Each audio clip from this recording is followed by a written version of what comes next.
I'll go ahead and get started. Welcome everyone. Thank you for being here.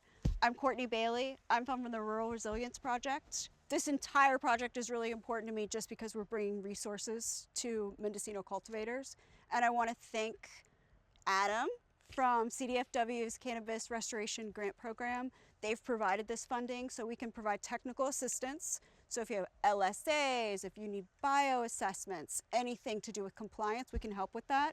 And then we've also been funded to do 12 of these education sessions. So thank you, Adam, it's huge. Also, thank you, Jim and Brian, for providing this beautiful space. Your land stewardship is, I mean, it's at the top. I also want to say thank you to Marcos. He's on the board of RRP and he's really helped me kind of figure out what type of bilingual resources need to be out there for the community, and I really appreciate your help, Marcos. Loretta, she's here to provide translation services if we need it. And Dan's going to be our facilitator today. Dan is a stellar educator.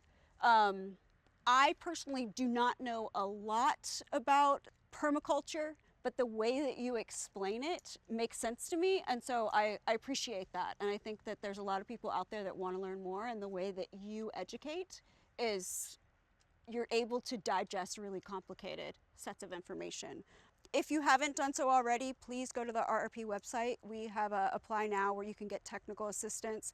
We also have some of Dan's webinars and workshops that are recorded, so you can access those, send them to your friends, whatever you'd like to do. I think that's it for the day. This is going to be a walking tour, so we're going to go all over the garden, and I'll turn it over to Dan. Cool, thank you.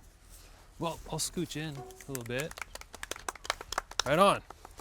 So thanks for coming. Today, what I want to do is basically take you through the process I go through every time I go to a farm, whether it's a cannabis farm or a conventional market farm or someone's little homestead and backyard. For me, it's the same process. I always start with doing on the ground work. So I get an idea of where this is in terms of topography, geography, climate, those kinds of things. So when I'm here, I already kind of have a sense of where I'm at, because most of the time I'm going to someplace for the first time. Sometimes I've never been in the watershed before. I've been in this watershed before. I've been to a lot of farms in this watershed, but I've never been to this farm. And you guys, like every farm has its own microclimate. Things are a little bit different, right? Whereas people next door have way more water than I do. I don't understand why. So I'm always kind of like prepping myself. So what I've done is I had Courtney print these out for you guys, and this is the pre-work that I do. So this is for you. This is of this property. There's a lot of tools that are publicly accessible, Google Earth being one of them. A lot of counties also have their own web GIS systems. Some counties have better systems than others. So I look at what does the county have, looking at Google Earth. The thing I like about Google Earth is Google Earth can tell you a story. You can go back in time to previous years and you can see how things have changed over time. For me, I always want to see how the natural environment has changed, not so much like how many farms are there now. I want to see how the environment has changed. I can read the change in a forest just from Google Earth imagery. Like, has it transitioned from hardwoods into more, like we see all the time, fir dominant? Because I also understand what that means for the watershed. And what does that mean for the watershed? Directly relates to what does that mean for farmers who need water, essentially. What does that mean for the potential for fire and things like that? So I put that together for you. You can scroll through there. I did a couple of historical images to compare how things have changed here a little bit over time. Topography is another good one. It's hard to see from a satellite image, the topography. Some county GIS systems do a really good job of putting out topographical maps. And then at the end there, we're about halfway through, I also am curious about native soil. So what is the native soil that we're working with? So that's this one here. This is a resource on the internet. It's called Web Soil Survey. You can go there, put in a GPS unit or your address, and it'll find you, and it will tell you the native soils that are there. And then they give you these really cool descriptions as well. So this gives me an idea of what is underneath our feet. Now, that might be in terms of if you're growing in the ground or if you're not growing in the ground, That's really helpful to know in terms of, well, how does water move through? What is the stability? So if you're going to be putting in terraces, how stable are these native soils? Is there ponding effects and stuff like that? And then lastly, these are just some templates that I created years ago when I was doing a lot of compliance work. This may or may not pertain to you, but what we're going to be doing today is we're going to be objectively observing this farm. And that's hard to do on your own land. You're attached emotionally, financially, subjectively, like you put a lot of time and effort and love into it. If you can take away one thing today, and that's to go back to your place and see it through more of an objective lens, instead of being like, that's working great, that's still not, and like beating yourself up over the fact you haven't dealt with that, just take an objective look at things, just collect that information. How much water am I using? Instead of, am I using too much or too little, right? Like, just go through that process of just seeing things from an objective lens is pretty much the goal takeaway for today. Cool? All right. Aside from that information, those tools, there are some very basic tools that I use, and they all fit into this pack, fanny pack. I'm trying to bring the fanny pack back, right? 100-foot tape. I use this thing all the time, not just for measuring distances, but this is really helpful for me, like laying out straight lines, right? So I like to use this.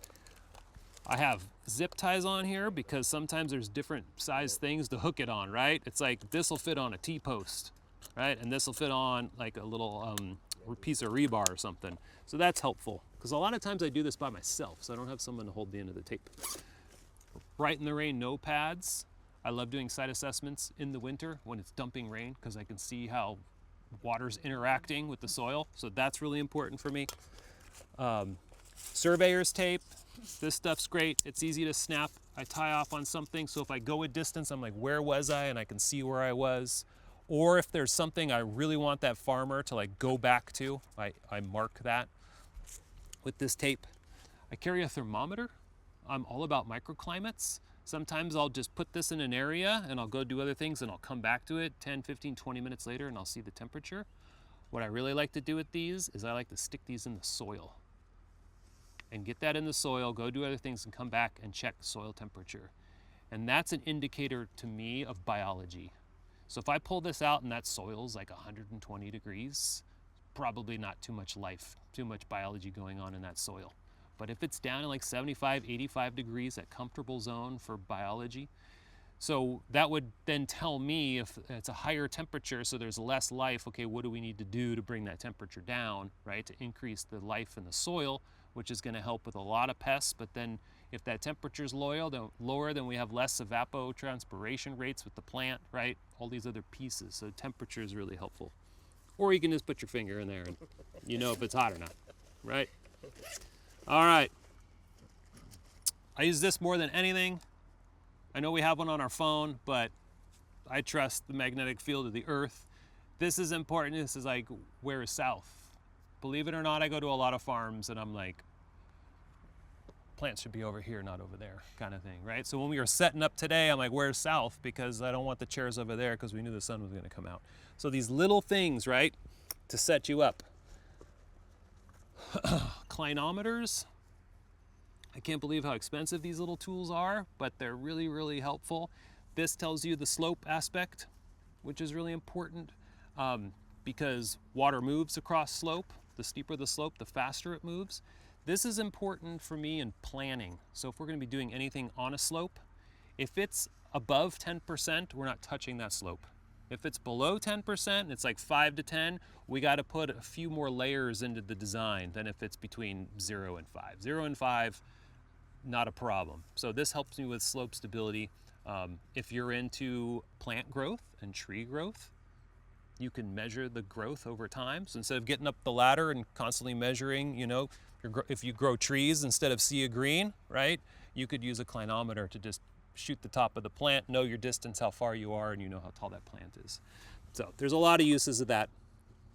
And then in a lot of compliance work, right, we're using GPS as well. And this helps me with mapping. So when I go to a site and I go back and I start developing more of the detailed maps. So these are just instruments I'm using. Again, like this is, I'm just objectively taking in data is all I'm doing with this stuff. Sometimes I'll go into the field, like we're gonna go walk around the farm right now, and I'm not gonna take any of this stuff because that's not like the goal of what we're doing today, right? Today I wanna kind of look at like the systems of agriculture that they have implemented and objectively observe those. The beautiful thing is it's September, so the plants are full and big and the plants are telling a story, right? And the story they're telling is also connected to the soil and the water and the climate and the topography and all of those other pieces.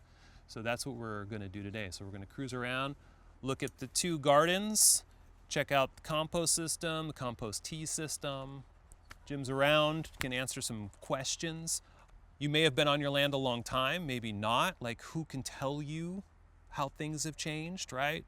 Do you have a neighbor nearby that's got a wealth of knowledge of how the climate's changed and how like, oh yeah, my well used to draw this many gallons, now it draws a lot less, things like that. Or we never had Fusarium or spider mites in the valley 10, 15 years ago, and now we do. All right, let's start unpacking the story on, well, what's going on with that, and what are you doing, and what are you doing, and how can we come together? I think we can all agree now that the state of the industry, like coming back together and collaborating, is so important instead of competing in terms of being successful farmers so we can be around year after year. I think that's like, that gives me the chills when I think about where we are right now. This is, yeah. Well, especially like in small towns, right? Where we're so connected to people, family and neighbors, and it's like, we're losing families and neighbors. It's crazy. So that's why I'm here. Like when Courtney reached out to me a couple years ago and she's like, hey, there's an education component. I'm like, I'm in. Let's do this. Let's work with the agencies, right? Let's make these things happen. And the more we do this, and I appreciate that this is being documented and get the word out on this, like not just cultivation practices, but what's going on in rural communities, right? To start like shifting the paradigm and changing policy, I think would be really cool. You guys want to walk around and see plants and soil? Sure. Okay. We will come back here so you can leave whatever you want. Do any of you guys have farm on slope, on terrace? Yeah? I have a garden like that. On garden? And did you develop the terrace? That's kind of naturally there. It's around under 5%, so it's not that Okay, right on. Yeah. So this has advantages and disadvantages for sure, right? Like the terrace is nice because now you don't have the competition for light, right, with the sun. There's some pretty cool apps you can get for your phone. I like to use the app Lumos. The cool thing about it is, I don't know if you guys can see that, but it knows your location and then it'll tell you the sun tracking through the sky today, but then it also gives you lines for December, the equinoxes and the solstice as well. So you'll know the highest point the sun will be in the sky and then the lowest point. And so that's really helpful if you're setting up new gardens. But terraces have that extra little added bonus to, you don't have one section next to another section where they're competing for light. As soon as you change that topography, then the competition goes away. And right? They should be flat. Yes. Right. So just in terms of designing, if you just got this space, right, it's really important to objectively observe it. Like, where is the sun? Is this facing north, or is this going to get any sun during the season when I need it? What influence are the trees nearby going to have? Are they going to be blocking the sun when I need it the most, or are they out of that sun sector when it doesn't matter? So stuff like that. Observing the sun is where I like to start. Topography is another place. And then thinking about not just the garden itself and topography, but how is the natural environment around this garden going to be affecting it? So going back to the native soils and making direct observations, is this soil stable? Can we disturb this area? Or if it's already disturbed, how long ago was it disturbed and is it staying stable? These are things you can do where you don't need a soil engineer to tell you these things. You can just make these observations on your own. The other benefit is, when we stand here, is thinking about water. And I know you think about water this time of year just in terms of irrigation, but we have to have that mindset of water thinking all the time. So in the winter time, how is water interacting with this garden? So topographically speaking, with gravity, right, you can imagine all this water flowing across this landscape and heading down into the garden. That could be a resource or not, right? That again comes back to your soil. Is your soil able to infiltrate and hold that water and then release the excess, or is it ponding and pooling to where you can't get your plants in the ground in March or April, whenever that season is appropriate for it? So then how are we planning in the off season to deal with things during the season? And water could be a massive asset for you. The more water, if you're growing in the ground, that you're capturing, storing, and holding on in the ground, then the less water that you're having to implement early in the season, and the more that biology is active throughout the year as well. I always look at things in terms of outdoor, but this isn't always the cannabis ag standard, right? High tunnels, greenhouses, right? Plastic coverings. So when we have plastic on the roofs during the winter time, what does that mean for the soil? What does that mean for infiltration of water? And how does that fit into the cultivation schedule for the spring and summertime as well? So putting all those things together. And in permaculture, it's protracted and thoughtful objective observation. And that protracted piece, right, is that long period of time. So if you don't have the luxury of observing over a long period of time, you can easily infer what it's going to be like 6 months from now, 9 months, 12 months from now. So always keep that in mind. The cycle is always happening. All right. This garden's kind of tight. The other one's much more open. So we're just going to take a look at this garden from this angle, and then we'll go down the other one. But Jim, Yeah. correct me where I make any mistakes here. Well water. Well water. Yep. Yep. 2 to 3 times a week. 2 to 3 times a week. Yep. Depending on how hot it is, Mhm. and we do about a 15-minute watering. So we're all native soil with a First Amendment from outside, and then any amendment after that's actually done with compost and stuff on the property. Wintertime, we don't have any ponding or anything like that on any of these sites. So the terraces were originally put in for vegetable gardens, but we're second generation. So my mom was cultivating under 215. So the garden's been here for quite a while. This one has. The lower gardens are not as old. So yeah. And you said that you use the bubblers over drip. Yes. Why do you prefer the bubbler over drip? Okay, I'm a gardener, so I like a deeper water, so I basically put those in and actually just kind of do a pretty firm, good watering on it. There's enough clay and stuff in the soil to retain a lot of that moisture, so I feel that I don't have to water as often. And it's just, those were put in probably just a year or two ago, a couple years ago maybe. I really enjoy hand watering. It's just time-wise. I just don't have the time as much as I do anymore, but I'll still go in and hand water just because I like to observe the plants to see what's going on. We do mostly land race and long flowering sativas here, so once in a while I'll get some expression of males, at some point, or some hermaphrodite plants, so I need to keep an eye on that. It's a good way to also look for pests and stuff too. So yeah. Cool.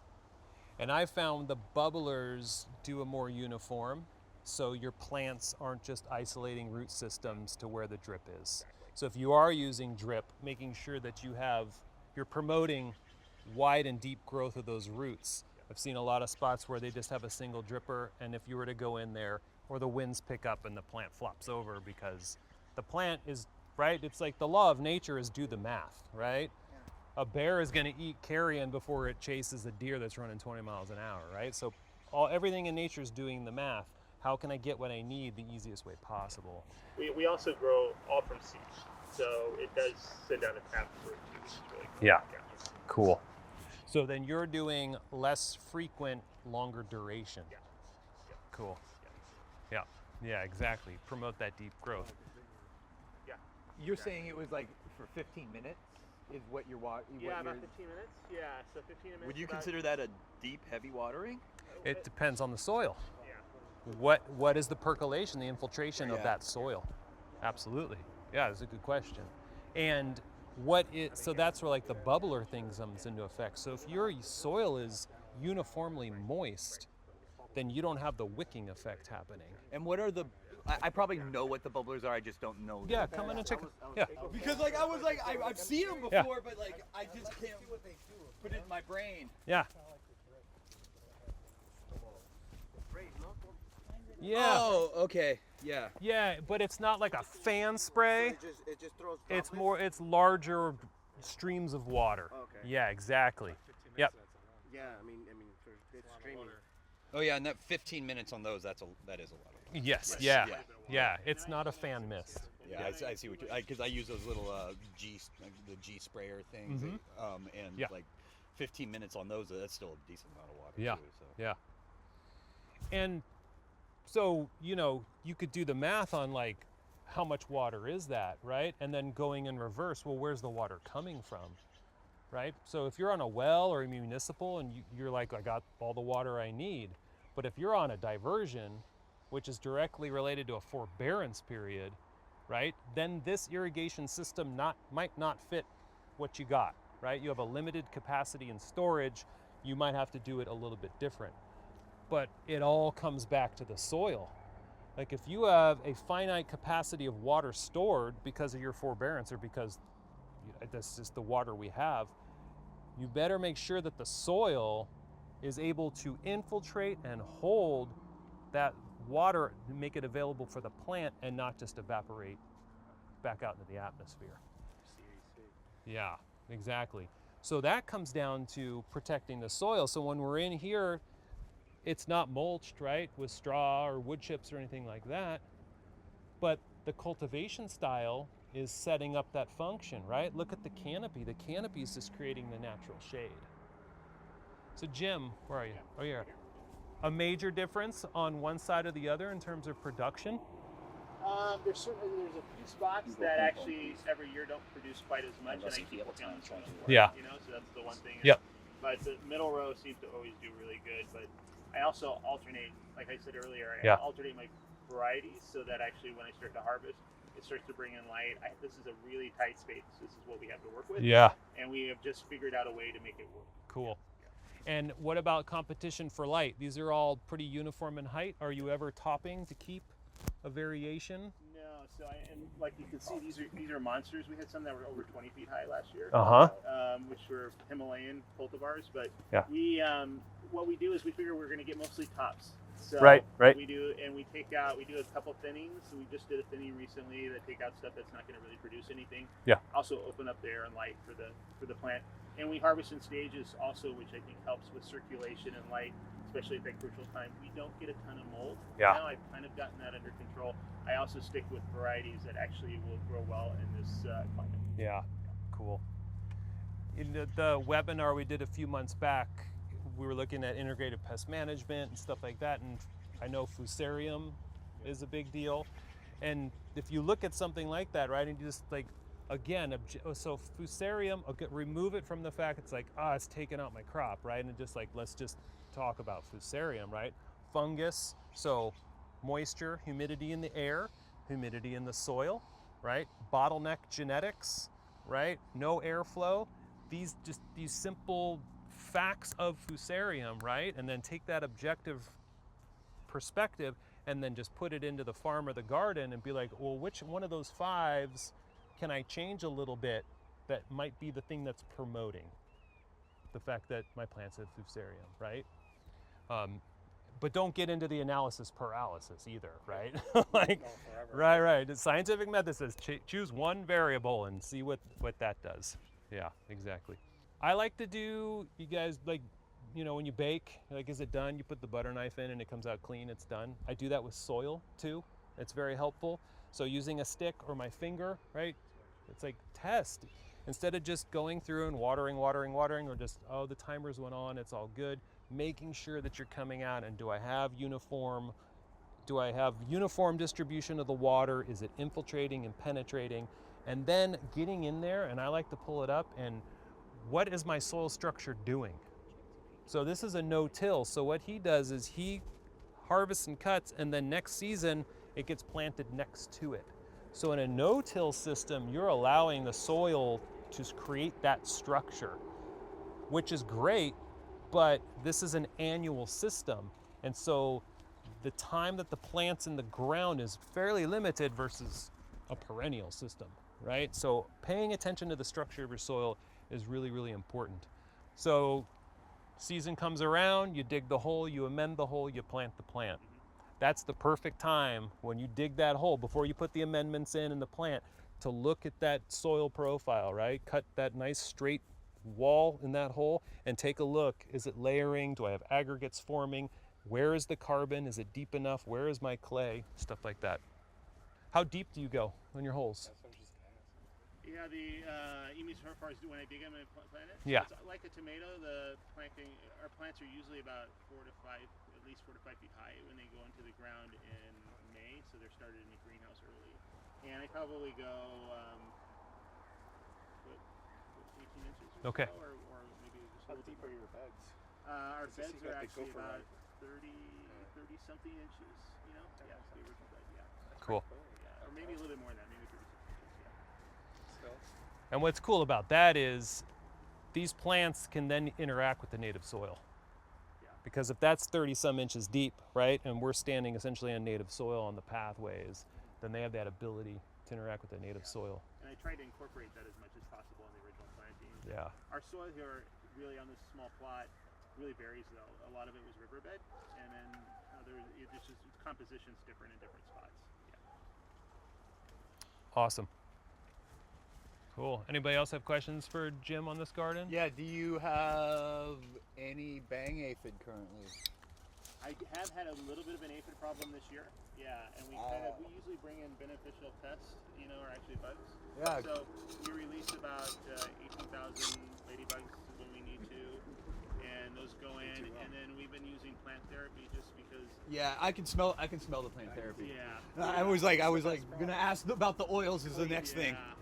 And I'd rather not even use that. But in the last year, I transferred some plants from my brother's garden, and I got a pretty bad infestation from his garden. Yeah. And I was growing a original Santa Cruz cut Blue Dream, and it seemed to be the one that was most susceptible. It's almost That's the one that got hammered on me bad last year as well. Yeah, it's certain varietals will not have the genetics in order to actually fight off a lot of that stuff. So. Yeah. Well, you've done a good job of keeping them at bay because I've been searching and I just saw one. Okay. So because mine, I got honeydew everywhere. So. Yeah. Right. Taking care of the ants will help too, though. Yep. Those are the farmers for sure. And you said you were you don't have that much mold here, but That's great. also these strains don't really mold that much as well They either, don't. right? The bud structure is pretty open on them, Yeah. and the method that we have as far as how we kind of harvest over a period of time, and then taking every plant out that's going to finish early will help too. So just like a fruit tree, it needs that circulation and that light to really ripen, and we want to make sure that there's a pretty good consistency with our buds all the way through. So it's a lot more labor intensive, but it's just how we've kind of grown accustomed to doing it. And I feel in the market right now, he was saying the sativas too. Also, doing we do preservation work. So doing the old cultivars, we're out a lot with our retail partners and stuff, and just doing education. And there's really a lot of growing interest in the heirlooms, and the effects are different. And we're finding that we work with scientists and medical community too. The cannabinoid profiles are broader. They're much more robust. They're not just all heavy THC focused. So there's therapeutics there, and there's also better experiences because of minors like CDC is one that we're chasing a lot. We also have very high THCV cultivars that we've developed here too.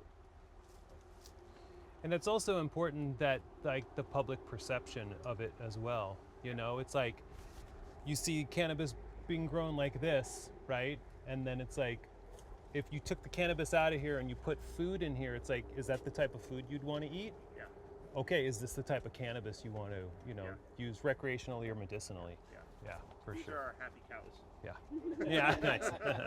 I had actually the founder of the largest distributor in the country came out, and he had never been to an outdoor grow, and he said, "My God, all the indoor grows now look like slaughterhouses to me."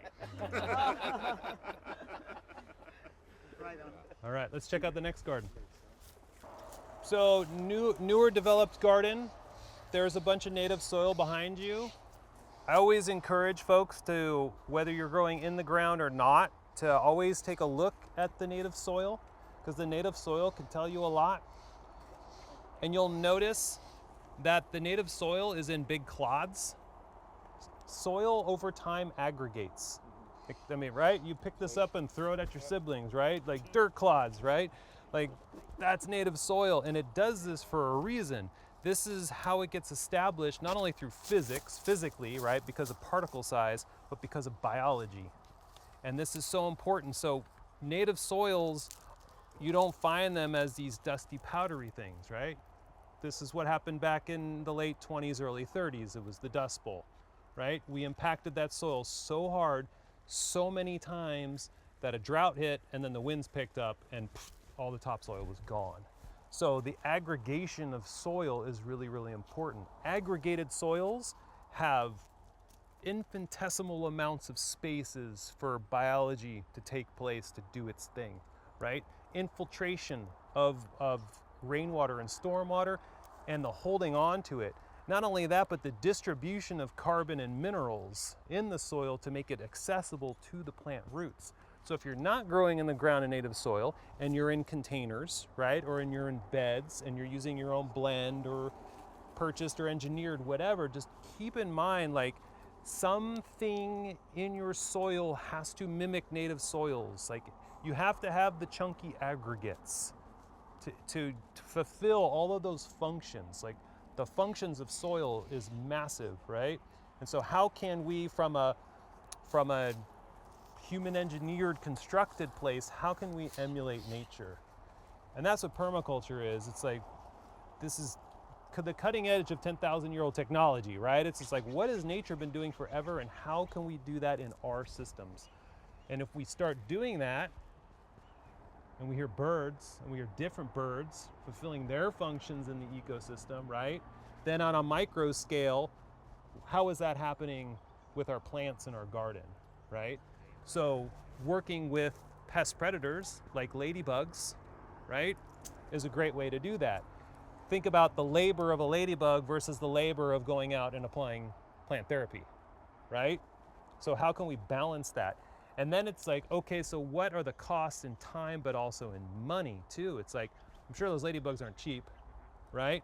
So what can I do to offset or mitigate or supplement that, right? And in new developed gardens or even existing gardens, where do I have untapped real estate to now start planting plants that will attract those pest predators, or they will at least, the pest predators that you released, it will encourage them to stay and lay eggs. They're like, okay, there's a food source here and there's habitat for us. I'm gonna lay my eggs, and then come springtime, here comes the larval stage, which eats more aphids than the adult stage, and they're already here. So this is like your preventative. While you're busy doing other things, right? Trying to get a plant in the ground, the ladybugs are just waiting to help you out. So incorporating the natural systems outside of, so looking beyond the garden, right? This is why when I go to a farm, before I go to that farm, I look beyond the farm. Full watershed, full forest view, so that I can kind of like get a better scope of what's going on within the garden. That make sense? Like objectively? Cool. And the nice thing is, after you play with this dirt for a while and then you dump it off your hands, oh, your skin is so smooth, right? That's that clay. Exactly. Like, how much are they paying, right? Out in Mendo, the spa for that, right? All right. Same protocols? Yeah. So just first, this has just been developed, so this is basically this year. Mm-hmm. And there's a lot of work ahead, but we bring in one amendment, and then that will be it, and then we'll just continue to build the soil up from there. Water only needs 2% slope to move. Once you get 2%, right? So that's a 1/4 inch per foot, right? Or if you used a 4-foot level, that's 1 inch. That's not very much, and water will start moving. You don't need a steep slope to move water. In fact, if you move, the slower you move it, the better, because then it gives it the opportunity to infiltrate. And then thinking about where you're moving it to. Are you creating an issue somewhere with standing water? Am I creating erosion and runoff? Or am I just evenly dispersing it throughout the garden? Yeah. Right. And the other thing what's your name? Steve. We were talking about is the other lesson from not only the aggregation of native soils is the mineral content. right? We've gone beyond NPK, right? As in terms of an understanding as farmers and gardeners, like that's not all the plants need. They need the micros, they need the minerals, they need the iron. If they don't have iron, photosynthesis doesn't operate. If photosynthesis doesn't happen, then plants aren't being plants, right? So having that mineral content as well is really important. And having a diversity of biology, and also getting back to the Fusarium conversation, Fusarium loves it when there's no competition. But if you have a diversity of fungi in your soil, then they're all kind of like finding their own spot, then one's not dominant over the other. Because fungus is how plants interact with the soil and their root hairs. That's how they get that moisture, right? We're not feeding plants, we're feeding soil. And then the plants make those nutrients available to then move into the plant. If you just want to feed the plant, right, then that's osmosis, that's just salt-based newts. So it's really, really important, like healthy forest ecosystems, right? Healthy agricultural systems as well, especially with cannabis. So with Fusarium, what would cause it to be introduced into a farm garden? Does it lay around dormant in like a lot of plants? That's what I've heard. Tan oak and madrone, correct? Naturally occurring all over the place, but when you set up the buffet palette, right, where there's no competition for it, then it's one of the more aggressive fungi, for sure.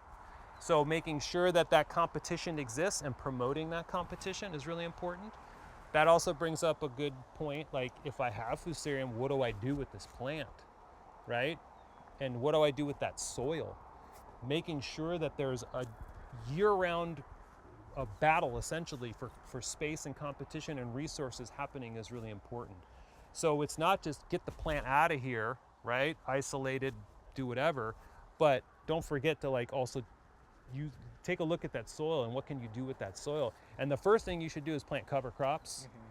And I would inoculate with IMOs from the forest. Get that leaf litter, that leaf mold material, and get that in the soil and let that do its magic all winter long. So like, I know this is a common practice because of the weed industry, and you need to be able to like grow your farm.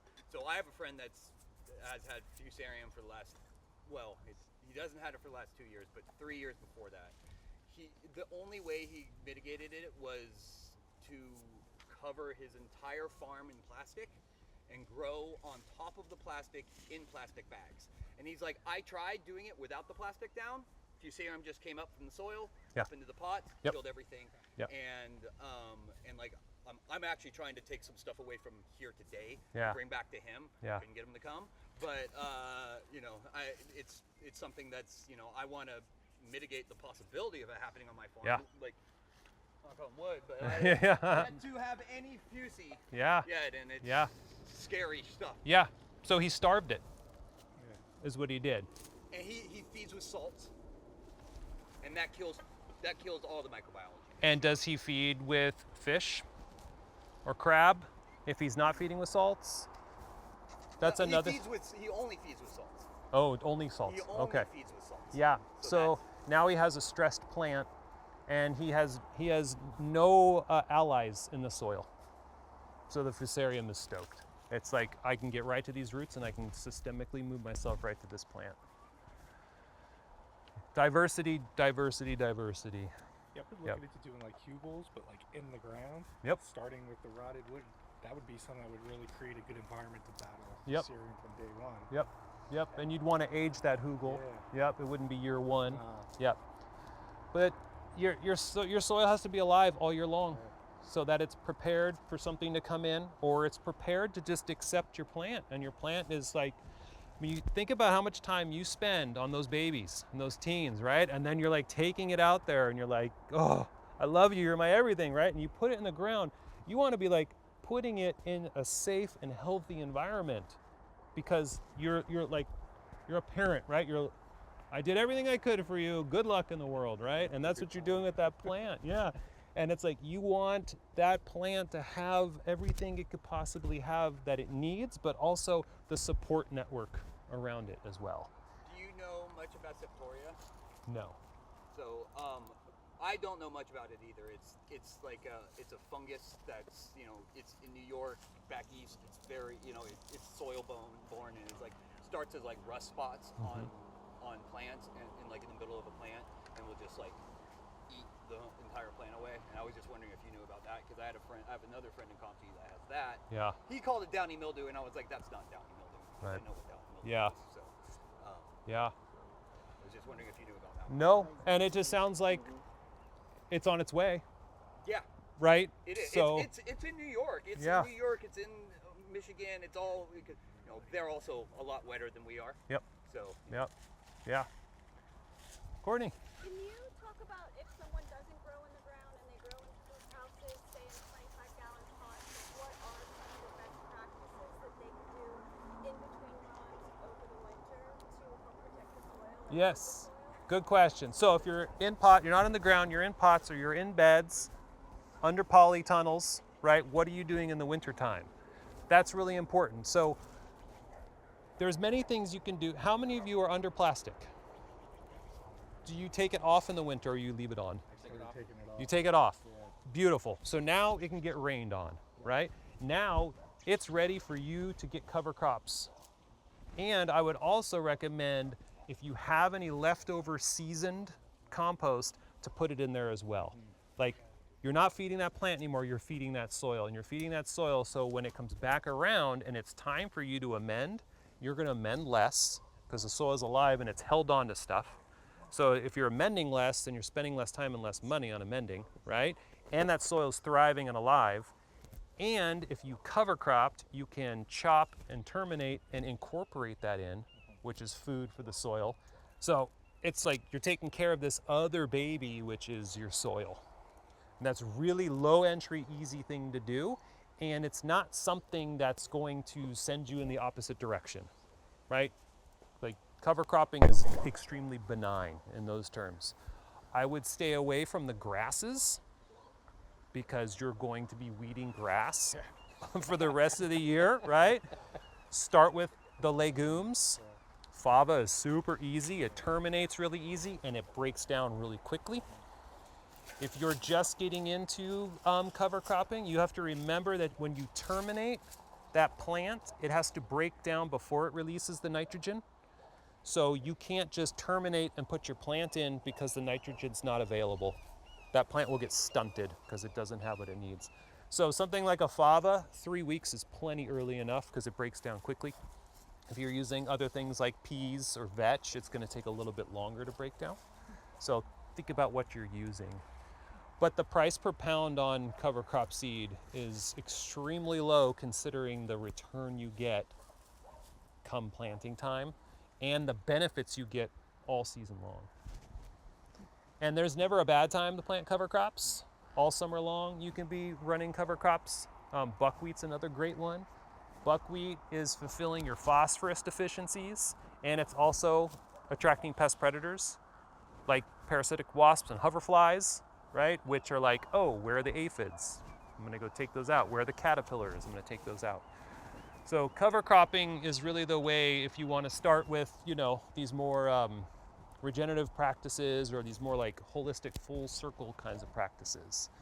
And the other thing about that is you don't have to change your feeding regimen. Do what you do, you could just do a little bit less.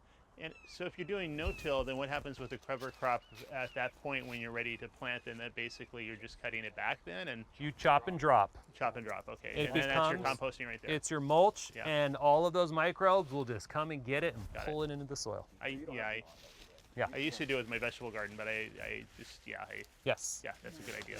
Yeah. So what would be a, I think I maybe missed it, but what would be a suggested like green mulching cover crop for like summer wise?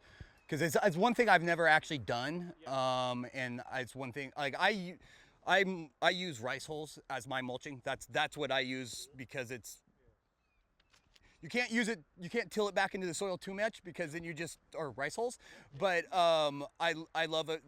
That's the one that I like the most. But like I would like to try some green mulching. Yes.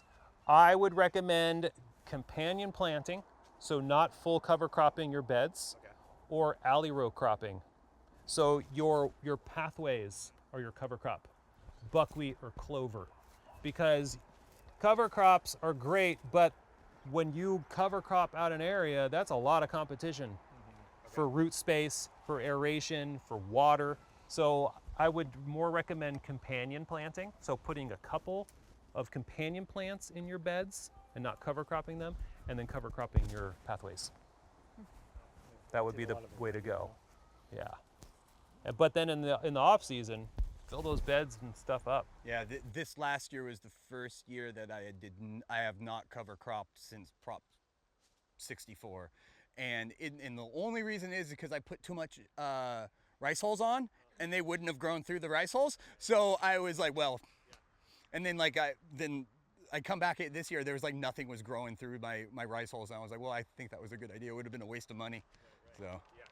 I've seen a lot of farmers use straw for mulching. I was always kind of taught not to. It's just because it pulls so much nitrogen from the soil. But do you have any thoughts on that, or? I agree. Okay. If you're going to use it, use a very light layer. Make sure it's organic and make sure it's rice straw and not hay or wheat, because you're just sprouting that stuff. Yeah, I mean, it's the classic ratio 20-to-1, right, of carbon to nitrogen for compost. Like, they need each other to make that magic happen. Yeah, absolutely. So I would just go lighter on it. And then another thing about straw and other things like that, it just creates the ultimate pathways for voles. Yeah. Yep. Yeah. And Also mold. Yes. That's another problem too. It can actually, yeah. Straw though, at the end of, like, before the season starts, there's always such a beautiful layer of mycelium underneath. Absolutely. That starts out. Yeah. But Yeah. like he said, don't pack it on. Yeah. Just enough. Yep. Yeah. Yeah. Cool. So I would recommend that. Cover cropping is kind of like the easy entry one. There's so many amazing resources in terms of what types of cover crops for what functions, right? And climate is another one. And you also have to think about termination. Like, how is it going to be terminated? Are you going to be terminating it? Or is it a winter kill termination, meaning the cold temperatures terminate it for you? Okay, cool, but are you in an area that gets cold enough, long enough to terminate that cover crop? So the resources, you can go to the seed companies like Territorial and West Coast and all of those, and they have these really cool charts. So, just take a look at it. If you get the blend, I would recommend staying away from the grasses, because you don't need to build biomass, right? You're doing other things. You're feeding the soil and you're harvesting nitrogen. And remember, nitrogen is stable as a gas. So nitrogen needs to be held in the soil. Otherwise, all of that work that went into producing the nitrogen just volatilizes back into the atmosphere. That's why the chop and drop method works really well, right? To keep that cap on there while that nitrogen is being processed and released, and the bacteria and fungus are grabbing it to then give it to the plant. So what I try to do, I don't do it all the time, but I try to crimp and cover with black plastic and not kill, but terminate and get it to start rotting away. And like sometimes I don't crimp it well enough and it'll pop my black plastic back up and it'll like, oh, fuck you. So no, not in Mendocino County. My mom stopped that actually. Awesome. So off-season stuff, right? And it takes care of itself. But you also have to think about quail and turkey. Are you feeding quail and turkey seeds, right? So when you plant that, you might have to cover it, like inexpensive remay, right? That's the white cloth that row crops use to keep like cabbage moths off of their crops. You can lay that down, right? So the light's still getting through, the temperature is still there to germinate, but you're not feeding the quail. I did that 2 years ago because of that. Yeah. And I weighed it down with dirt, and then like the areas where I weighed it down with dirt, there was just a patch where it didn't grow up through because there was no light through it. Like just putting the straw on it. You could do that That's too. how I do Yeah. erosion problems. Or you could just overseed. Yeah. Just know that I'm only going to get 30%. Yeah. Remember, because this, like, we're standing here, there's turkey vultures and hawks and jays and all sorts of stuff, right? And plenty of juncos that love to come in, and towhees that love to peck and scratch and eat seed. So keep that in mind, right? Yeah. Is there a situation where tilling in the cover crop every few years, doing it that way, if you've been doing no-till and doing chop and drop, is there a time when that would be more appropriate for building soil, or is the chop and drop always as? If you've been going no-till, I would stay no-till because your soil structure has been established and it will set you back. Yeah. Yep. And I always encourage test plots, right? Like, don't be like, I'm doing everything this way. Like, do a test plot, see how that goes. Was it beneficial or not, right? And then do a whole row, and then do all your rows, kind of thing. So take it in phases and stages like that. I was taught maybe to fear me that when you till, you're releasing all that organic matter that you spent all your money on putting in there. Yeah, all of it. Because it just Yep. goes right up. All that dust and in the air is mostly organic matter. The other thing you're gonna see is, by adopting these methods, is you're gonna be watering less, or there's gonna be a need to water less. So if you continue to water at that same rate, when you have more sponge holding on to that water, other things are going to happen, right? You're gonna start getting root aphids and like these other things that are like, oh, I love all this extra moisture, right? Or things are gonna start rotting and decomposing. So when you change one thing, what are the unintentional consequences of that intentional action, right? So you might just change one variable, but that variable could have an effect on other things. If you've never mulched before and you start mulching, you're gonna have to water less, because if you overwater, that's gonna create other things. You mentioned earlier on, and I didn't catch it, about fish emulsion. Was there anything to be said about that, or? Yeah, so we were talking about also seabird guano. I always wondered about. We use quite a bit of that, and I always wonder, is there a problem with mercury possibly, or? We were talking earlier about, not being able to eat fish all the time because Right. mercury counts are up. That is a possibility, especially with something like we know hemp, right? Hemp mines heavy metals, so Sure. it's used in remediation. Bioaccumulator. Yeah. That could be an issue. Yep. Yeah. Yeah. We were talking about fungus and like Fusarium and stuff, and like, are we just feeding the fungus? Got it. And I see on a lot of farms that have fungal issues, they feed a lot of fish. Okay. A lot of fish. And I'm going to be, it's something I don't know. So what are going to be the signs of that as far as having a problem with Fusarium? Yeah. What are going to be Signs, yeah, in your crop. Oh, you'll see the symptoms on the plant because Okay. it moves quickly. And what are they? So wilt. Yeah. Okay. It's dead. Got it. Like look like it got girdled, look Okay. like a rat ate it, and Okay. or like looks like the roots are dead. That's it. Okay. Yep. Just Watered a week ago, but yet there's Yeah. plenty of wetness. Yep. Yep. Okay. Isolate, get that thing out of there, and just watch everything else. Yeah. Yep. I think I've seen that maybe with one plant I've had over the years, and Yeah. I kind of targeted it. So yeah. And that goes back to how we irrigate, right? If you have this amazing irrigation system that's on timers and stuff, that's great, but making sure that once a week or once every other week you're in there hand watering, so you're putting your eyes on those plants is really, really important. Or when the irrigation system's running automated, instead of just like being like, oh, I don't have to water, go check all your rows, do something different, constant objective observations. Yeah. Really, really, really important. Yeah. So not necessarily plant and forget. No. Oh hell no. No. No AI. No AI. Awesome. Any other comments, questions about what we got going on here? No? Cool.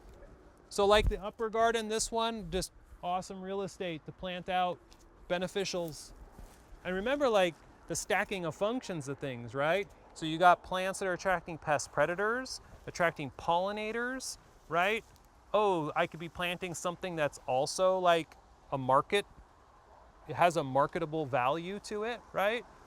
A lot of people are studying how certain plants that are high in oils affect the oils within cannabis, like so that cool stuff that's going on as well. And aesthetics, right? I mean, this watershed is beautiful, right? And adding more aesthetics and just making this like more of the love and less of the labor component to it is really, really important as well. So I just want to talk objective site design, and then Jim, if you could talk about your process. Cool. So compost, really important, right? And there's certain things that go into it, but in terms of where it is really important too. It's nice when we have things relative location to where it's place of use, but the other piece of this is climate, right? So it's like your compost pile out in the sun is not really going to do what it needs to be doing, right? So it needs to be in a cooler, shadier place, right, where the moisture is going to be retained and you're not irrigating it all the time. Same thing is true for compost tea, right? It makes more sense to have like the brewer in the garden kind of thing, right where I'm going to apply it, and that works, but do you have the environment to facilitate the living, operation that's going on in here? So if this stuff gets too hot, then you're losing all of that biology. So it's really important. I'm just pointing out, it's like, why is this not in the garden where I'm going to be applying it? It's like, well, infrastructure, like power, location, like flat, right? But then also this creates a perfect little shady spot for it as well. Cool. Yeah. But then can't you like have the complete opposite where like it just doesn't get hot enough and it Absolutely. It like Yeah. it won't brew? Well, Yep. It won't brew enough. Yep. For sure. Exactly. Yeah. And as long as you have air flowing through it, it's not going to get all funky and anaerobic, but Right. it just won't. It will be just basically an extract at that point. Exactly. Yeah. And then what is this extract doing? What Yeah, is so it feeding? Do you see, like, I do extracts and teas.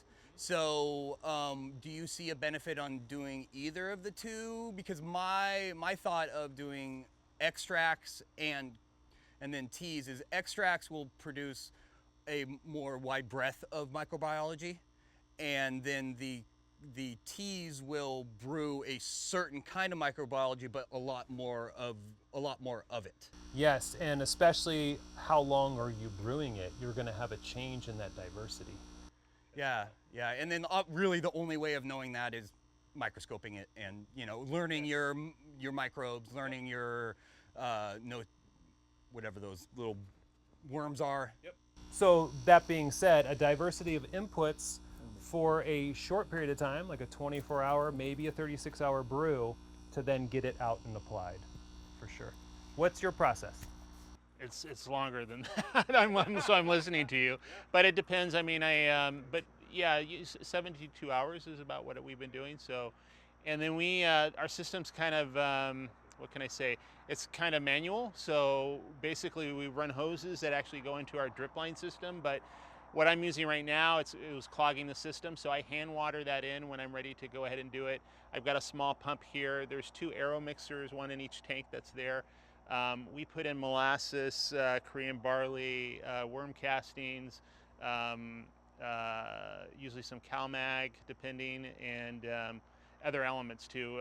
Humic acid is another one that we sometimes You're have on-site in there. compost as well? Yeah, we do a lot of composting here on the property. So, But I mean, do you use that? You use that in your teas? Yeah, that might be something to think about. Yeah, though, for yeah. sure. Like that is. Yeah, yeah. And then at that point, then we just use that for our feeding. So initially, when I do my planting, I usually do a granular feeding with that. So it'll be either seabird guano and then usually some kelp and that sort of thing. Kelp sometimes goes in this too. So I have an old recipe that I kind of follow, but I vary it a little bit from here to there. I'm trying to get some more diversity in our inputs. So I started also using some feather meal this year and just some other stuff so I can mix it up a little bit. Feather in your teas? Yeah. Yeah. Oh. And then the worm castings, all that goes in there. And then I go ahead and hand water that in, and it's every other couple weeks or every week, or just depending on where I am with my feeding, what my plants are looking like. Yeah. And this little pump right here, just I flip that on and run down the hill, and then go ahead and start watering. Yeah, Courtney. Do you have any suggestions for sites that are not close to Yeah, technology these days is amazing, and there's some really good solar pumps now. Yep. The thing about that, like anything, right, is the maintenance on it. So once you drain your tank, yeah, you got to flush it. Yep, for sure. Batteries for overnight though. Right.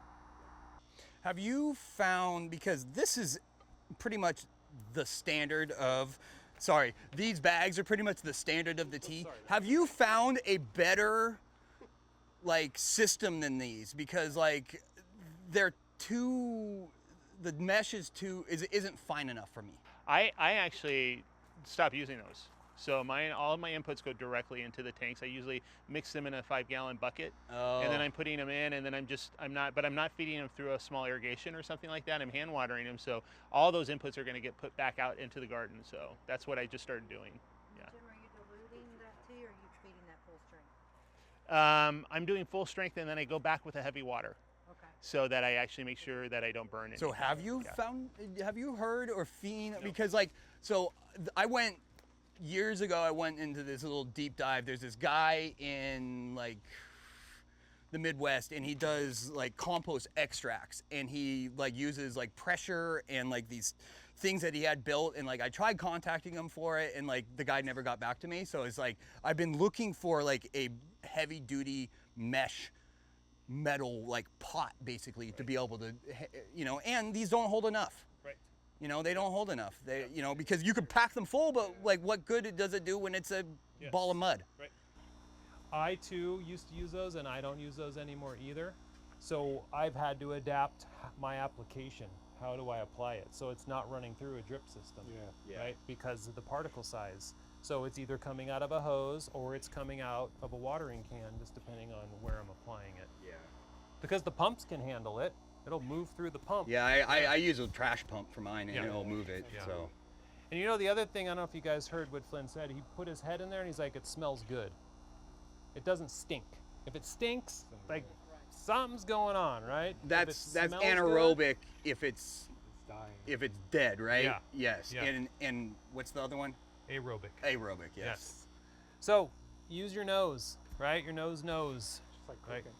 Take a sniff. It's just like your compost pile, right? If your compost pile is not operating well, it stinks, right? It's too anaerobic. There's not enough balance of the carbon and the nitrogen, aeration, all of those things.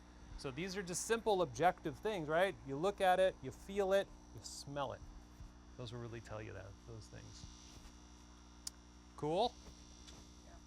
The other Yeah, thing about, sorry, go ahead. So if it stinks, your plants are gonna die. If you're planting in that, your plants are probably gonna die. So then what do you do with it? Let's say a batch goes bad. These are big IBC totes, right? I always recommend even for flushing these systems, right, that there's an infiltration basin somewhere, and that infiltration basin has wood chips in it. So the biology that's living in those wood chips will process any of those nasties. It'll safely infiltrate into the soil. And then over time, you can take those wood chips out because those wood chips are becoming gorgeous, and add that to your compost pile. Great idea. Let it process in the compost pile, renew the chips in your washout basin. Do you have any suggestions on wood chips that you should, like, because a bunch of fir in my compost isn't the best, you know, but and not only just, you know, tan oak and madrone and stuff like that. So you would like to have what your forest around you is. Absolutely. And what the healthy forest is, right? A healthy forest is not just a massive fir stand. Yeah, I've never used any redwood. So there are trees and plants that have allelopathic tendencies to them, right? So they retard the growth of other plants, right? Others are very high in tannins, eucalyptus and those things. As long as you're not using one wood source and you have a mix of those things, and you don't have a majority of the things that are either allelopathic or high in tannins, over time that system is going to balance itself. Nature is always working towards homeostasis. We're the ones who lose track of that, right? And that comes down to diversity and time. If we have the diversity and we have the time, then homeostasis will be met. You know, the interesting thing, like I said, we work with some scientists too, and there's a program that's been developed and really kind of mapping terpene profiles on farms and clusters. And one of the other scientists that we were working with is a lot of our cultivars, because they're land-raised, they have a tendency to go through certain terpene clusters, so pinene, terpinolene. Also, I like a lot of the African ones, so they have terpinolene in them, but it became so dominant in having these interesting terpene clusters that we have here. One of the scientists said a lot of that could be your inputs. She's found that actually, she said, what are you composting with and what's going into your compost? And I said, well, we have native trees and we have also our garden stuff. And she goes, what trees do you have? I started to tell her we have tan oaks, we have actually pines, that sort of thing. She said that probably is really influencing your terpene clusters too, that are actually showing up in your final product, which is interesting. That's yeah. cool. Yeah, I would imagine water quality, all that stuff. Yeah, yeah. Cool. Can we go see the compost? Yep. Complete the circle. Show you that. All right. Get inside it. Most people compost or have composted. Yeah. This is the classic 3-bay system, right? Where you have one that's the old age stuff, right? The one that's in process and then the one you're adding to, right? You definitely want to size your bays according to like how much material like you're bringing to them, right? And a diversity of material as well is really important. There are many other ways to compost. Static compost systems are great. Like they just sit there, but you have to make sure that you're incorporating aeration. So you can do that in many different ways. You can do that just with making sure you have a lot of larger woody material, but that at the end product, that stuff takes forever to break down. So you might have to do a lot more to like get the big stuff out of there, right? So you're essentially sifting it. Or you can use other systems like 4-inch French drain pipes that are perforated. You can insert those on the bottom, put your material on top and get a good layer of material, throw a couple more of those pipes. So they will allow that airflow to happen as well. Does anybody do Johnson Sioux composting? Which is what? Johnson Sioux, okay, so you know the cages we use? Yeah, okay, I have. I thought that's what it was, but Yeah. I haven't done that Yeah. in a long time. So the science shows that of all the static compost systems, Johnson Sioux is the best in terms of time to production and the diversity of microbes and fungus that exist in a Johnson Sioux composter. So it's very simple. You could put it on a bunch of wood chips or on a pallet.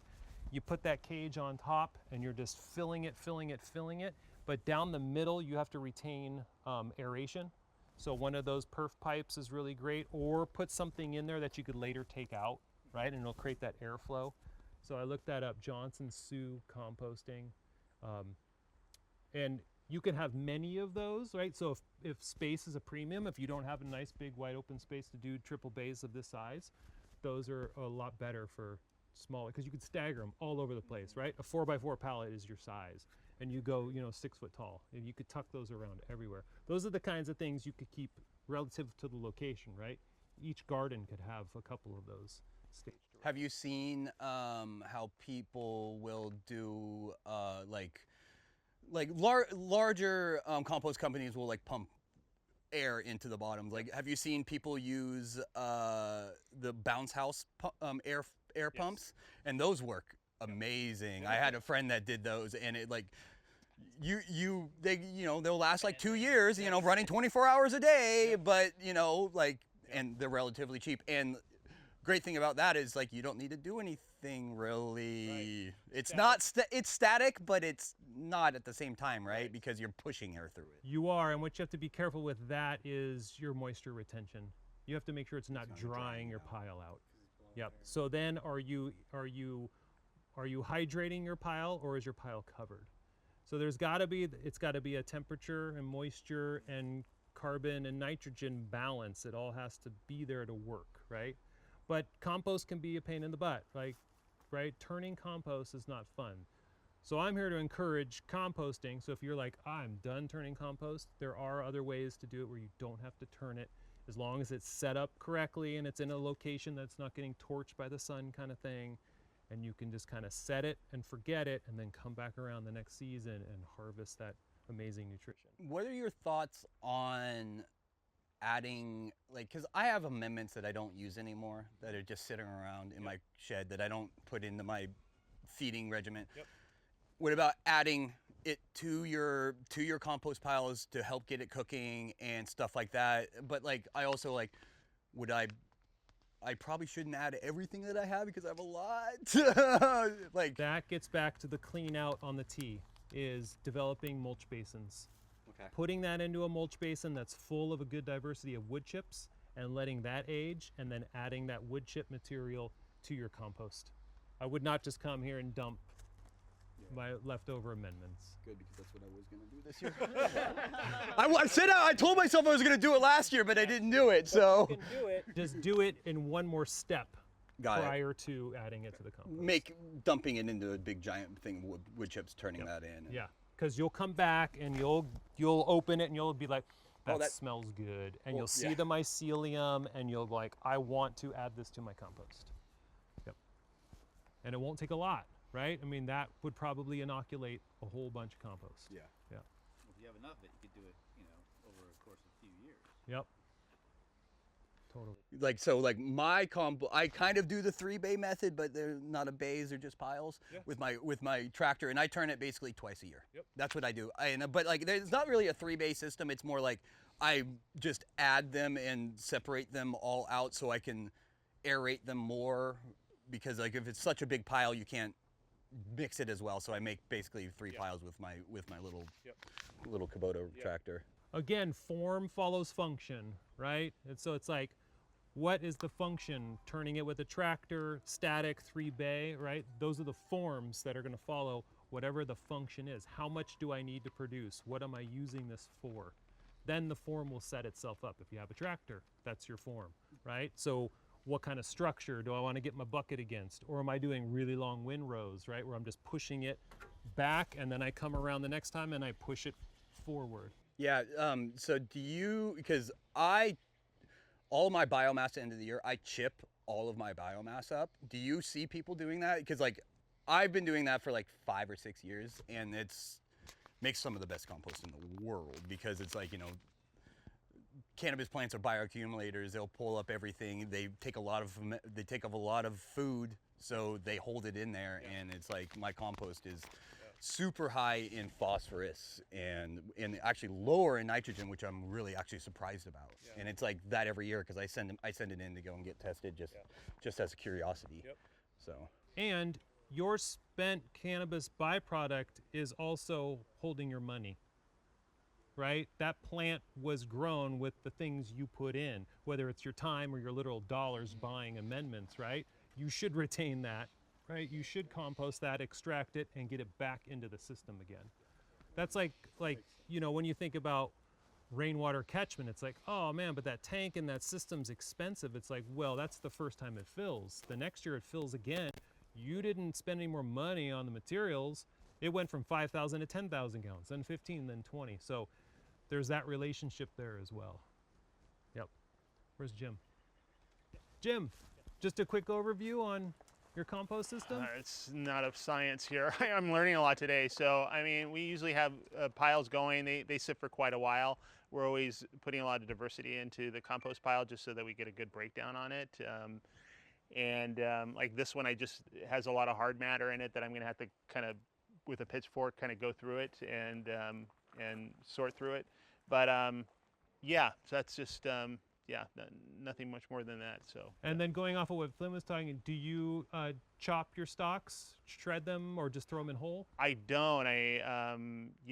The stalks I don't put into the compost, which if I had a shredder, it'd probably be a good idea to do that. The thing is that like you have to have one of the big old 8-inch chippers for it to work. Yeah, I used to have a chipper. Yeah. And that's the only way. I used to have someone that I would hire to do it every year. Right. He moved it out of the way, so I'm like, oh, I guess I have to rent one now. And I was like, I really have to clean that mofo out. I think the sheriff has one. How old is this pile? Year and a half. It looks good. Yeah, Look at that. that's humus right there. Yeah. It's full of worms. Yeah. Yeah, and centipedes and everything. Yep. Right? And that's great. I mean, when I do my starts and stuff, that's what they graduate into. I do a blend, but I start actually getting my starts also into native soil also, just so that when they're going into the garden, they kind of already know what they're going to be going into. Yeah.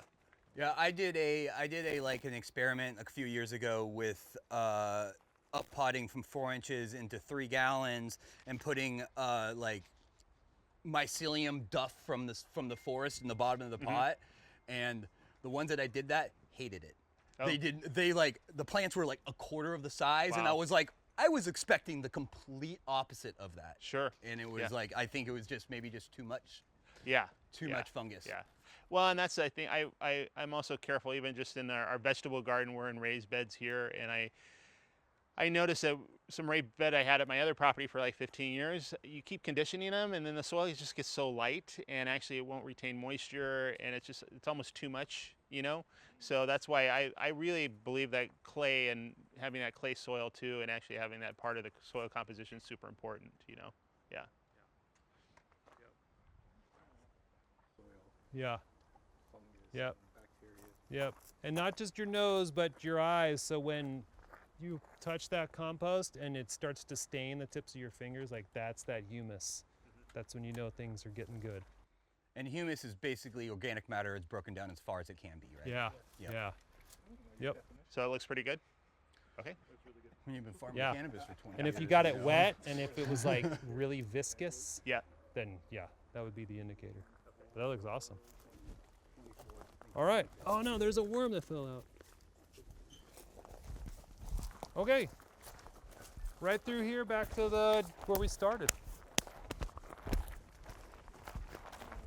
So when you were saying like the medical, when you first classified in the beginning times of it was like either recreational or medical when you're as your cultivation, right? Like our micro business down at the Bohemian Chemist doesn't have medical on it, so it's rec, and this up here has both on it. So yeah, both medical and rec on. And on that the and micro that and that would just be a regular micro business license, but your cultivation is medically cultivated, right? Because my license says medical on it. So and the micro business license isn't necessarily a medical micro business license; it's just a micro business. It's a medical micro business. Oh, it license. is? Yeah. Okay. So and actually it encompasses all those functions that we talked about. So it'd be actually distribution, it'd be cultivation, it'd be manufacturing, all of that. There's really tight parameters on that. Like it's pre-rolls have been taken out of it, edibles have been taken out of it.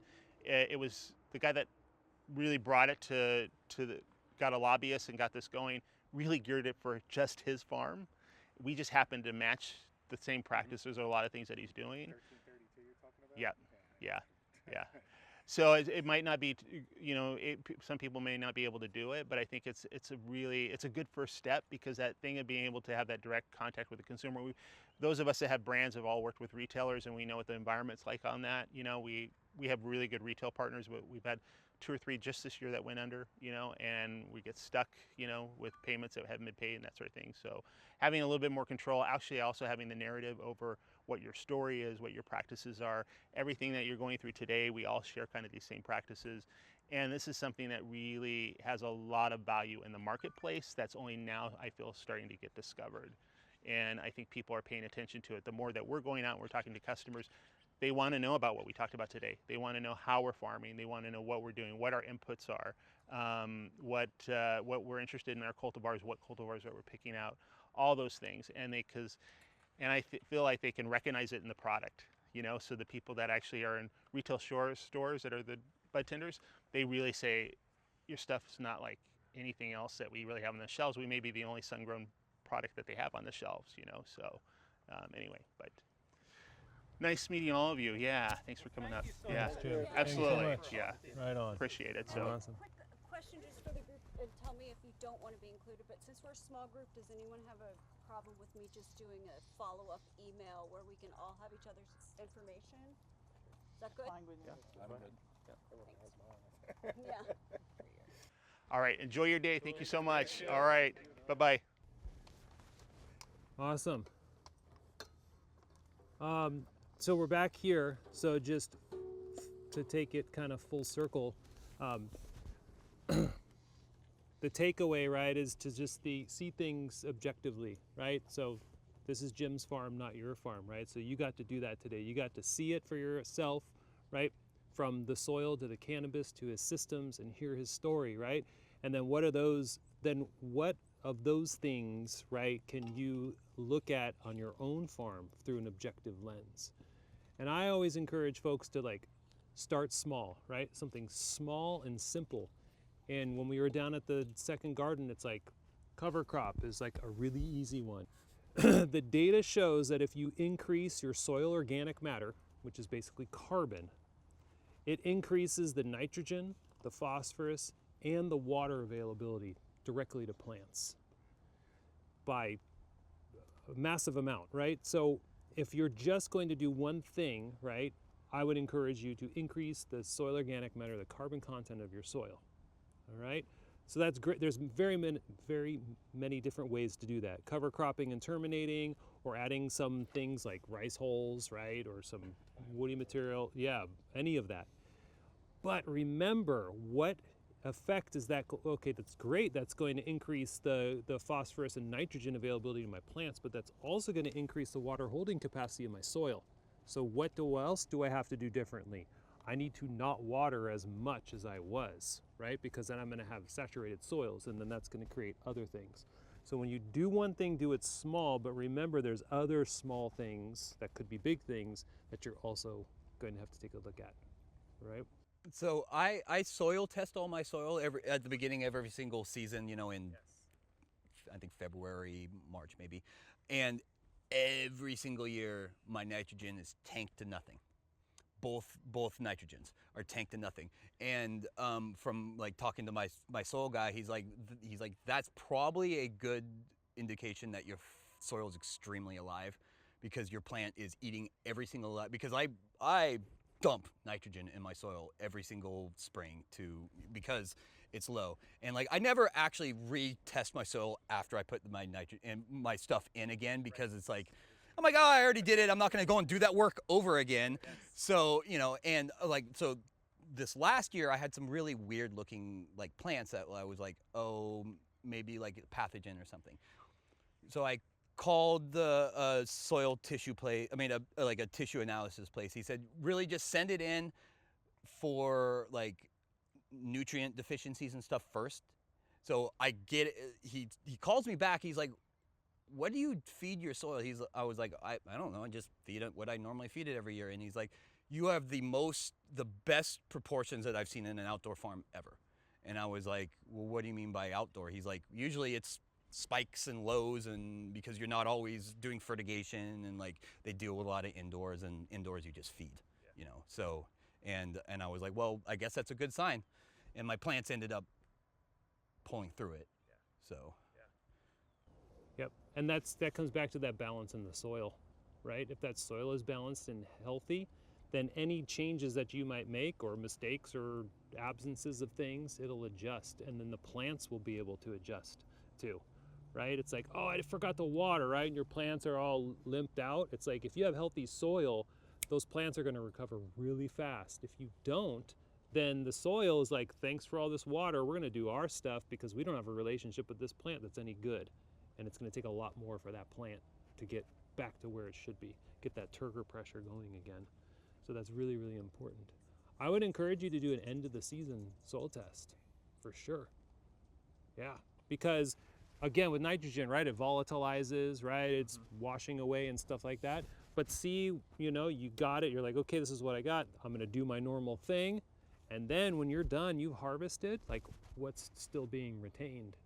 And there's probably still some in there, and that's probably feeding your soil to get back to the spring, right? Which is why there's no nitrogen, right? Because you did a great job feeding the soil, which is great. When do you cover crop? The end of the season? When harvest is done and like and I'm cleaned up.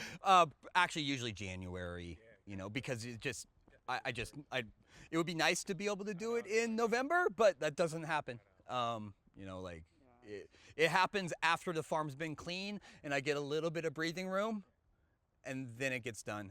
And then like you were saying with the grasses is like, you know, also the grasses will like outcompete all of the legumes, and it will grow up and all your legumes will be like hidden down here, and then you got this big old grass, and then that takes a long time. Like you can't till that in. It just clogs up your tillers. So, you know, like I trying to like, even though my mixes usually have some grass in it, but I'm probably going to get away from grassing and like, you know, I mean, more towards vetch now, I think, and legumes. And you could do like One Straw Revolution. Anyone read that book? Nope. One Straw Revolution, they plant their cover crop right before they harvest. So there's still soil moisture, there's still canopy, right? You're still present. True. You lay down that cover crop, you're doing your other things, and by the time you cut and you're doing other things, right, here comes that cover crop right behind you. So that would be another way to do it too. Yeah, and if you're no-till, it's easy enough to just kind of rake it in a little bit, get a little mulch on top, or you're de-leafing, right? Just right there is your mulch, yeah. So that'd be another way to do it as well. So like when you like, because I always hear no-till.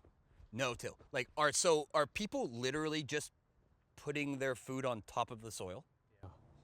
They're planting into the soil. They're not tilling the soil.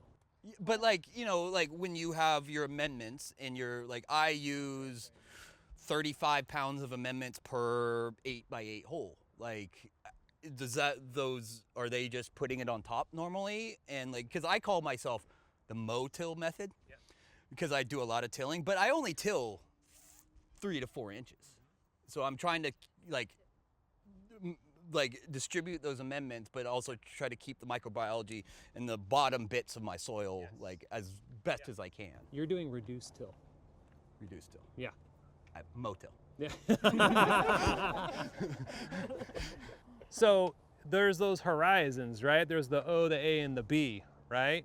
The most dynamic is the O and the A, your topsoil, right? Stuff's like, you go to the tropical rainforest and it's this thick because it's just being processed so quickly, right? Everything's being broken down and poof, it's right up into the forest canopy, right? So there's a constant turnover that's happening with the soil there. But when we go in and we disturb the layers below that, the amount of time it takes for that soil community to repair all of that is what really sets us back. So you could do no-till and not disturb anything, and I just, like Jim does, right? I had the plant here this year. Next year I'm digging my hole here, I'm amending just the hole, and I'm leaving this, and then I'll go back over to here 2 years from there, right? That's the no-till method. The full till would be, I'm tilling this whole row, I'm adding everything into it, usually in the springtime, when the soil is all hydrophobic and there's nothing going on, and now everything's set back in terms of soil health and soil life, right? For then those nutrients to become available to that plant. Like, what is it, Elaine Ingram says, is like, there's enough nutrients in like 1 tablespoon of soil to feed your whole plant, but it has to be available. You know, and that's the paradigm shift, right? You're not feeding your plant, you're feeding the microbes that are feeding your plant. So that's why you need so little. That's why when you compost tea, you're not necessarily feeding your plant, you're feeding the microbes, because you're feeding microbes when you compost tea. You can put some nitrogen and stuff, but that's, you know, that's going to be built, you know, it's helping the proteins in that, like fish and stuff. It helps build that compost teas. Absolutely. And then what about just turning it in, or not fully double digging, but I know some people that they're, you know, by hand with a shovel, they're just doing that. Yep, you could do that too, but again, nitrogen wants to be stable as a gas and it wants to volatilize. So as soon as you bring that up, it's going to do that, so you're going to lose it. So you could do that, but what are you going to do to keep it in the soil? Or are you doing that because of weed suppression or promoting infiltration? But are you then feeding the soil with more nitrogen again by cover cropping? And you're saying when nitrogen wants to be more stable as a gas, you're saying like, as soon as you put nitrogen in, the best idea is to cover your beds so it won't just off gas. N2, the most abundant gas in the atmosphere. Yeah, that's where like I guess I did know that about that, but I didn't realize that like it wants to create itself back into gas. Yeah, that's where it's stable. Yep.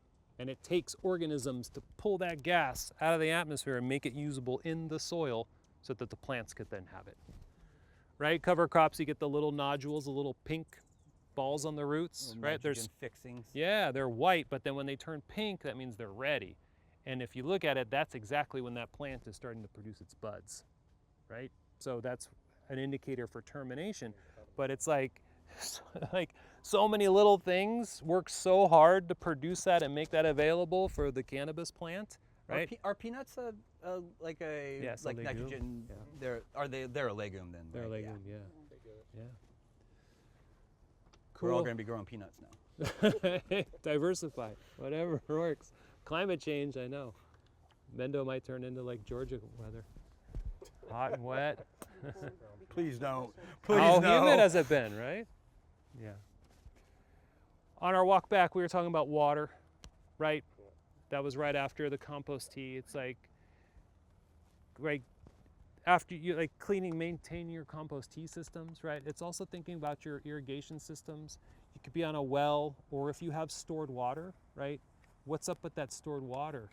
Stored water in a tank, there's biology taking place, and at some point it's done and it settles out, and the bottom layer becomes anaerobic and the layer just above it is aerobic. So anything that dies and falls down, it's decomposed by the aerobic bacteria, and then it's set down into the anaerobic layer.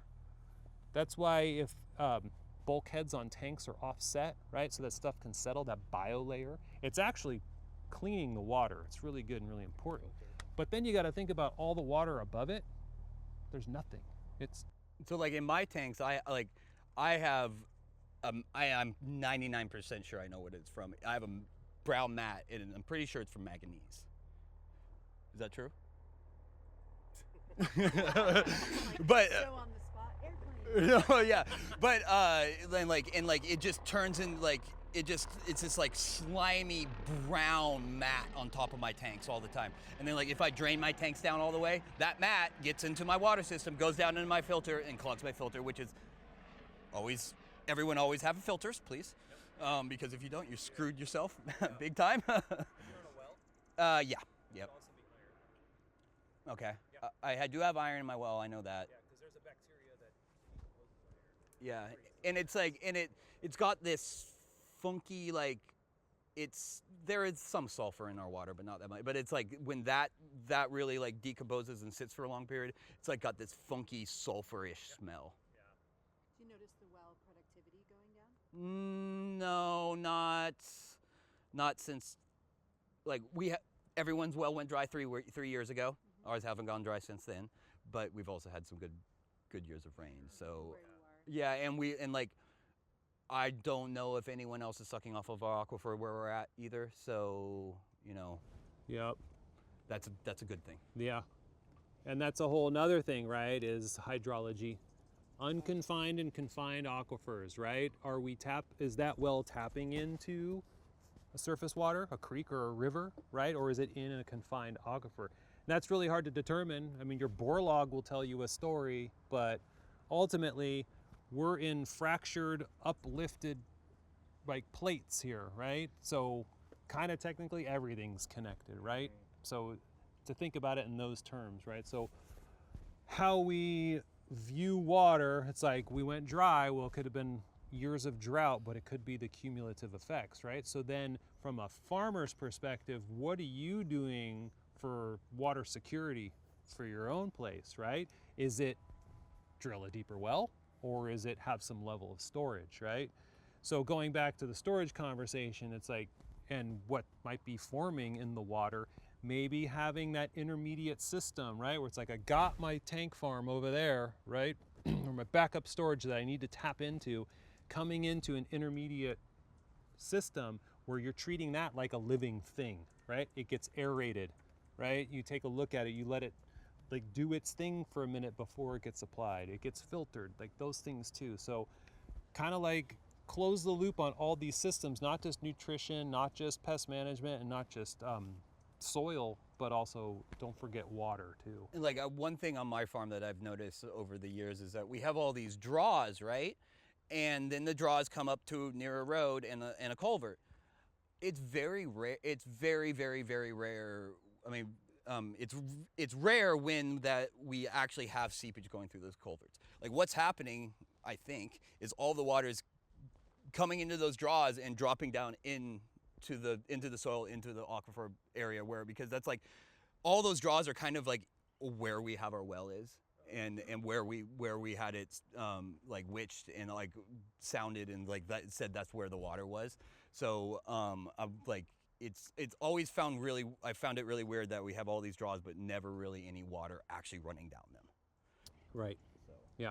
Highly fractured parent material. Yep. We put in a reservoir a few years ago, Mm-hmm. and because of the geology, we had to put a plastic liner. Right. It's a pretty good sized reservoir. Yeah. But recently, the pH has been going up. I just wondered, because there's not a full biological life in it, do you have any ideas on that? Yeah. Are you aerating it? I just recently got a fountain pump. Yeah. I just started doing that. Yep. I would start there. And depending on where your aerator is, you could also see a turnover of temperature. So you might want to think about that depending on, is it wide and shallow or is it narrow and deep? It's a fountain pump, so it squirts water. No, out. I mean your reservoir, your pond. It's 21 feet deep. Okay. So Anyway, it's so like 3/4 of an acre. okay. Wow. It's got like 2.5 million gallons. Yeah. So you're going to get a thermocline that's going to set itself up. That's somewhere in that water column. So thinking about that in terms of, you're going to have colder water at the bottom, right, and warmer water at the top. So where you're aerating, you could be mixing. And if you're mixing, you could be increasing the evaporation rates, right? Because the water's uniformly warm, and so it's evaporating off.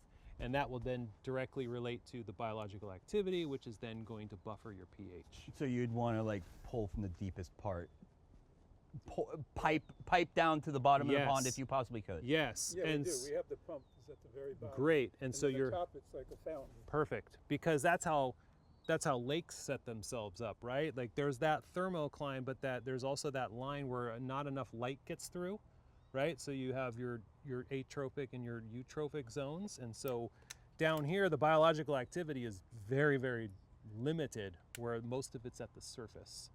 So making sure that is being established, so the biology is where it's supposed to be, and you're not mixing those temperatures, and then you'll eventually get a balance. Because last season, our plants weren't doing very well, and then we realized the pH, so now we've been buffering it, Yeah. and they're doing better. Yeah. What did it get up to? Do you know the water? 8.5. Oh, Holy wow. shit! Yeah. Yeah, there's a reason for you to be concerned. Yeah, right. You got a lot of leaves in there? Now the plants are good, but we're buffering it. Yeah. And then we just had a few plants recently develop Fusarium. And then I read that lowering the pH, it likes that, but it's everything, right now, we just pulled out those plants. Right. Yeah. And you can set up floating wetlands as well on the surface, so you have plants with their roots in the water, so then all the beneficial bacteria is interacting with those plant roots, which will then further help buffer the pH. And it will provide some shade, right? Well, the reservoir we have is just wide open. Yeah. Yeah. I have another pond, and that one's the opposite. Yeah. I get some floating, like they call them wetland treatment islands, because they use them for treating water. But it would also help with your temperature and your bacteria and your pH. Yeah.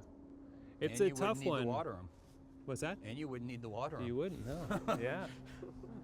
It's tough when. So that floats in there. Yeah, it floats around the surface. Yep. Then you just get those, they're called emergent plants. They're not like, lotus, they're like fully emerged. They're emerging out of the water. They're not submerged, they're emerging. Yeah. What would cause the spike in pH for like that in a reservoir? The change in the bacteria. Oh yeah. Yeah. Yep. But there's almost no organic. Well, there is some green stuff forming on the bottom now. Yeah. So there's that difference between anaerobic and aerobic, right? They all do things. Earthworms buffer pH, right? Earthworms castings are 7.0. It's like biology and chemistry are connected big time. So that's why, getting back to the water conversation, right? And not just the soil, but the water too. Are we watering with living water, or at least are we not watering with water that's 8.5? Yeah, it's mostly rainwater and river water. Yeah. So it was originally 7. Yeah. Use these for what it's worth, but you could start doing, if you haven't already done so, or working with someone who's done this for you, take a look at your farm. I really encourage everybody to, whether you're in the ground or not, and maybe you're not and you want to think about it, getting an idea of what your native soils are like. is a really cool first step. And I've shared these resources freely. The last page on my website has a bunch of PDFs that you can download, so go there.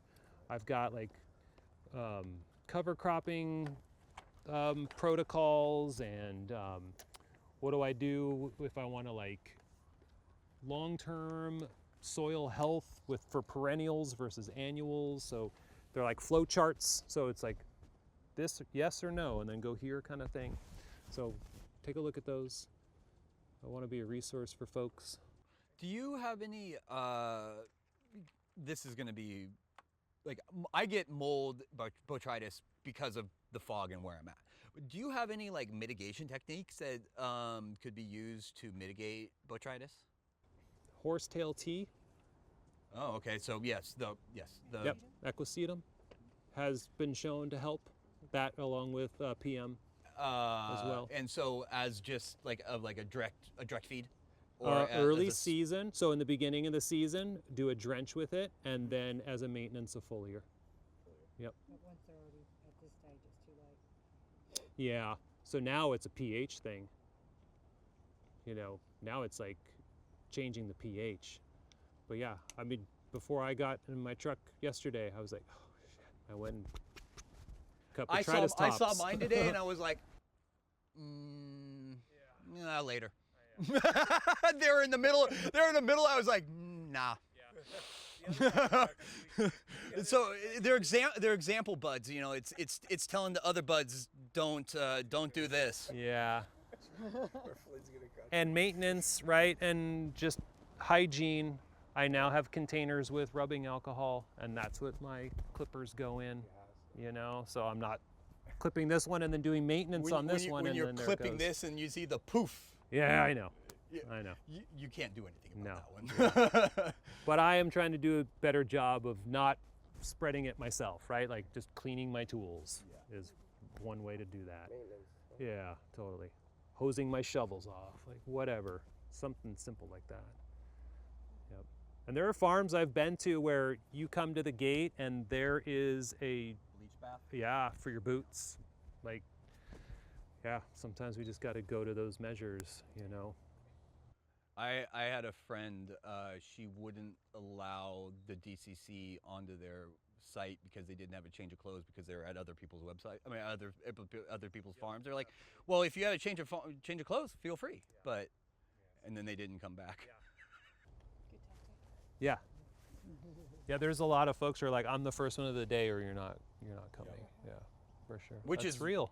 It's real. Yeah. Yeah. Like I've had what is the little maggot looking one, russet mites one time, and never had them on my farm again, and never had them before that. But that was a scary one because I was like the year after everyone had it, and I saw what happened if you didn't catch it, and just completely farms to nothing. So. And you know who brought it then? I don't actually. It was a bird. Right. Yeah. Oregon State University has a lot of awesome online resources because they do a ton of research with hemp, and I know it's hemp, but still there's a lot of things that transfer. Cannabis sativa L. There you go. Yeah. Same thing. So I would check out Oregon State University's website as well, and Chico State is doing a lot of stuff too in terms of making resources available from the research they've been doing. So those are two good spots. And we'll put an email together, send it out next week. Awesome. So all those resources will be Right on. Cool, guys. Thank you. Thank you. Appreciate y'all coming out. Thank you. Yeah.